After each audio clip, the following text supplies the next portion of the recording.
সাক্ষ্য বাড়ি ফিরে আসতেই ঝিলের পাশে থেকে ঝিলকে সাহায্য করলো সুদর্শনা। সম্পূর্ণ জানতে ভিডিওটিতে একটি লাইক করে দেখতে থাকো।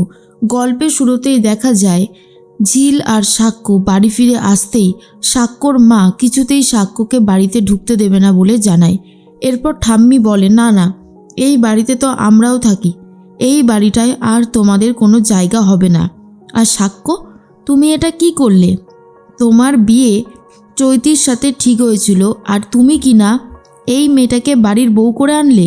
তোমার কি পুরোপুরি মাথা টাথা খারাপ হয়ে গেছে? তখনই সাক্ষ্য বলে, না, আমার মাথা একদম ঠিক আছে। ঠাম্মি, তোমাকে আমি একটা কথা বলি, চৈতির আসল রূপ দেখলে তো এইভাবে চৈতির স্বার্থে যে ঘা দেবে তাকেই চৈতি শেষ করে দেবে। আর ওই মেয়েটাকে বিয়ে করলে আমার জীবনটা নষ্ট হয়ে যেত, তাই আমি ওকে কোনোভাবেই বিয়ে করতে পারবো না। তখন সুদর্শনা বলে, আচ্ছা, সাক্ষ্য আর ঝিল তো চলে এসেছে এই বাড়িতে বিয়ের পরে, তোমরা ওদেরকে বরণ করবে না? সাক্ষ্যর মা বলে, বরণ? এই মেয়েটাকে আমি আর এই বাড়িতে ঢুকতেই দেব না। একে আমার এমনিতেই সহ্য হয় না। পুরোটাই একটা ছলচাতুরি করেছিলিস, তাই না রে ঝিল? ওইসব ব্যাঙ্গালোর যাওয়াটাওয়া পুরোটাই একটা মিথ্যে কথা ছিল। তখনই ঝিল বলে, না বড় মামি, আমি সত্যিই যাচ্ছিলাম, আর সেটা সবথেকে ভালো যে জানে সে হলো বড় মামু। বড় মামু, তুমি একবার বলো যে তুমি জানো না সত্যিটা। এরপরেই সাক্ষ্যর বাবা বলে, আমি সত্যিটা সবটাই জানি। ঝিল যাতে ভালো থাকে, দূরে থাকে, সেই জন্যই আমি আমার এক কলিগের চেম্বারে ওকে কাজের জন্য পাঠিয়েছিলাম ব্যাঙ্গালোরে। ও চলেও যাচ্ছিল, কিন্তু মাঝ রাস্তা থেকেই সাক্ষ্য ওকে ফিরিয়ে নিয়ে আসে। কারণ তোমার আর আমার ছেলে ঝিলকে ভালোবাসে। ভালোবাসার ওপরে আর তো কোনো সত্যি হতে পারে না। আমার মনে হয় ওদের বিয়েটা আমরা মেনে নিলে ওরা দুজনা সুখী হবে, কিন্তু ঠাম্মি কোনোভাবেই এই বিয়েটা মেনে নিতে চায় না আর বলে অসম্ভব। যেই জায়গাটা চৈতির জন্য রেখেছিলাম সেই জায়গাটায় বসাবো কিনা ঝিলকে, সেটা কোনোভাবেই সম্ভব নয়। আমরা ওকে কোনোভাবেই এই বাড়িতে নিয়ে আসতে পারবো না। এর মধ্যেই ছুটি আন্টি বলে, আচ্ছা, আমি একটা কথা বলি, ঝিল কোন কিছুতে পিছিয়ে আছে? ও দরিদ্র বলে? আচ্ছা, দরিদ্র তো কেউ নিজের ইচ্ছায় হয় না, কিন্তু বাকি সব গুণগুলো ওর মধ্যে আছে। ও যদি এই বাড়ির বউ হয় তাহলে কিন্তু ও ভালো রাখবে সবাইকে। এর মধ্যেই সাক্ষ্যর বাবা বলে, সেটা কি আর ওরা বুঝবে? আমার তো মনে হয় না কোনোভাবেই বুঝতে পারছে। কাকুমণি বলে, আচ্ছা সাক্ষ্য, তুই এই যে আজকে যা কিছু করলি, কি মনে হয় তুই জেনে বুঝে করেছিস তো? তোকে কি কেউ জোর করেছিল? সাক্ষ্য বলে, কাকাই, তোমার কি মনে হয় আমি কি ছোট যে আমাকে জোর করবে আর আমি ভয়ে ভয়ে সেই কাজটা করে দেব? ঝিলের মতন মেয়ে হয় না, ও খুব ভালো মেয়ে। তোমরা ওকে চিনতে ভুল করতেই পারো, কিন্তু আমি নই। ও আমার কাছে বারবার আসেনি, আমি ওর কাছে ছুটে গিয়েছি ওকে বিয়ে করার জন্য। ওকে আমি আগেই ভালোবেসে ফেলেছিলাম, কিন্তু তোমাদের চাপের জন্য আমি সে কথা মুখ ফুটে বলতে পারিনি। আর ঝিল খুব ভালো মেয়ে, ও সোজা কথা সোজাভাবেই বলে। এবারে সোজা কথা শোনার অভ্যাস তো আর সবার থাকে না, সেটা আলাদা ব্যাপার। কিন্তু আমি ঝিলকে বিয়ে করেছি, ঝিল এই বাড়ির বউ। যদি তোমরা বলো ঝিলকে নিয়ে এই বাড়িতে ঢুকবো না, তো ঢুকবো না, কিন্তু এটা তো আর অস্বীকার করবার জায়গাই নেই। তাই আমি তোমাদেরকে একটা কথা বলি, ঝিলকে যখন আমি ভালোবেসেছি, ঝিলের সমস্ত দায়িত্ব আমার। আমি চাই না ঝিলকে জোর করে এই বাড়িতে নিয়ে যেতে। ভগবানের আশীর্বাদে আমি যেটুকু ইনকাম করি তাতে আমাদের দুজনের ভালোভাবে চলে যাবে, অসুবিধার কিছুই হবে না।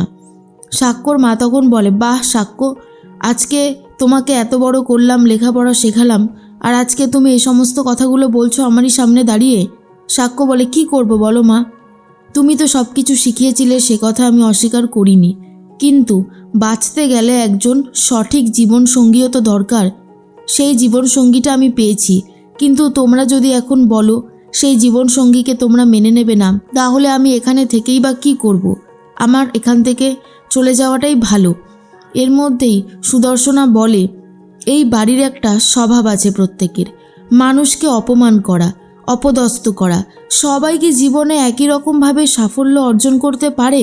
আর সবার সাফল্য তো এক হয় না, তো অসুবিধার কি আছে? ঝিলের বয়স কতটুকু, ও ঠিকই নিজেকে প্রমাণ করতে পারবে, সময় লাগবে। কিন্তু আমি একটা কথা বুঝতে পারছি না, সবাই মিলে ওকে এত খারাপ কথা বলারই বা কী আছে? ঠাম্মি তখন বলে, সুদর্শনা তোমাকে এখানে আসার জন্য কে বলেছিল? কুশ, তুমি ওকে নেমন্তন্ন করেছিলে? এরপর সাক্ষ্যর বাবা বলে, না, আমি নেমন্তন্ন করেছিলাম। আমার ছেলের বিয়ে বলে কথা সুদর্শনা আসবে না সেটা হতে পারে না। সুদর্শনা এই বাড়ির বউ, তোমরা মানো বা না মানো। অবশ্য তোমাদের না মানায় কিছুই যায় আসে না, সত্যিটা বদলে যায় না। এরপরেই ঝিলের মা তখন বলে, বড় বৌদি, আমি তো বলছি আমার মেয়ে খুব ভালো, ওকে একটু শিখিয়ে পড়িয়ে নাও। আর রইল বাকি গরিব। দেখো, মানুষের সময় তো সবকাল একই রকম থাকে না। হয়তো সুযোগ সাফল্য আসবেই, কিন্তু একটু সময় লাগবে। কিন্তু সাক্ষ্যর মা কোনোভাবেই ঝিলকে বরণ করতে চায় না। সুদর্শনা বলে, এই বাড়িতে ভালো মানুষদের জায়গা খুব একটা হয় না। এরপর শতরূপা বলে, তুই এত বেশি কথা বলছিস কেন? যেটা ঠিক সেটাই তো বলা হয়েছে, তো তোর এত অসুবিধা হচ্ছে কেন?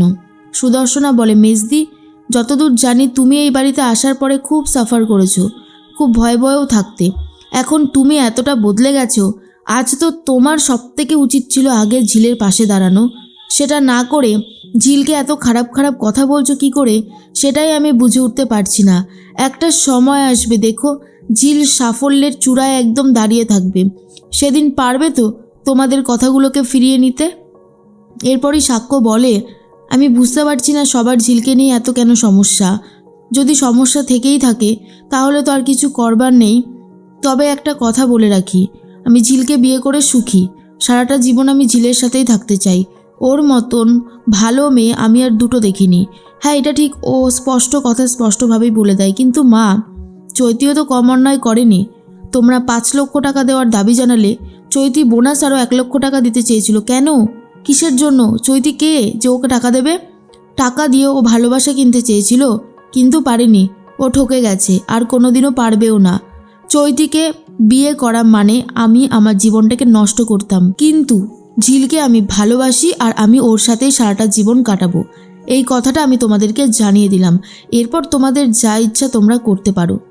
তখন ছুটি আন্টি বলে, সাক্ষ্য, তুমি খুব ভালো সিদ্ধান্ত নিয়েছো। ঝিল সত্যিই খুব ভালো মেয়ে। ওর মতন মেয়ে হয় না। ও সংসারটাকে সাজিয়ে গুছিয়ে রাখতে জানে। আর চৈতির মতন মেয়েরা শুধুমাত্র নিজের স্বার্থটুকু দেখে নিজের সব কিছু ভাবে। যদি ঝিল খারাপই হতো তাহলে অনেক টাকা পাওয়া সত্ত্বেও ও কিন্তু সেই টাকাটা নিত, কিন্তু ও নেয়নি। ও চলে গিয়েছিল নিজের মতন একটা জগৎ তৈরি করতে। তাই ঝিলকে যে কেউ খারাপ বললেও ও খারাপ হয়ে যায় না। এরপর কাকুমণি বলে, তাহলে আর কি সিদ্ধান্ত হলো? সাক্ষ্য বলে, আমি ঝিলকে নিয়ে এক্ষুনি চলে যাচ্ছি, কিন্তু আমি আমার স্ত্রীর অপমান এই বাড়িতে দেখতে পারবো না। এই বলেই ঝিলকে নিয়ে চলে যাবে বলে ঠিক করে সাক্ষ্য।